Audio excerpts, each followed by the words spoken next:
Juan's rainbow എന്നാണ് ഈ കേക്കിന്റെ പേര്. ജുവാൻ ലോബോ എന്ന ഫ്രഞ്ചുകാരി യുദ്ധത്തിന് പോയ ഭർത്താവായ ആൽബർട്ടിന് വേണ്ടി ഉണ്ടാക്കിയതാണ് ഈ റെസിപ്പി. സ്ട്രോബെറി കൊണ്ടാണ് ജുവാൻ ആദ്യ ദിവസം കേക്ക് ഉണ്ടാക്കിയത്. യുദ്ധം അവസാനിച്ചില്ല.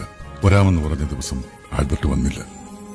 പിറ്റേന്ന് ജുവാൻ ഒരു പിസ്താ കേക്ക് ഉണ്ടാക്കി ആൽബർട്ടിനെ കാത്തിരുന്നു.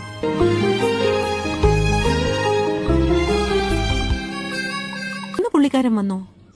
വന്നില്ല. അവൾ അത് സ്ട്രോബെറി കേക്കിനോട് ചേർത്ത് വെച്ചു. ജുവാൻ തന്റെ മുറ്റത്ത് ആദ്യമായി കായ്ച്ച ഓറഞ്ച് മരത്തിൽ നിന്നും പഴുത്ത ഓറഞ്ചുകൾ നോക്കി പറിച്ചെടുത്ത് കേക്കുണ്ടാക്കി കാത്തിരുന്നു. യുദ്ധം അവസാനിച്ചു. 3 ദിവസത്തെ കാത്തിരിപ്പിനൊടുവിൽ അവൾക്ക് ഏറ്റവും ഇഷ്ടപ്പെട്ട ചോക്ലേറ്റുകളുമായി ആൽബർട്ട് വന്നു.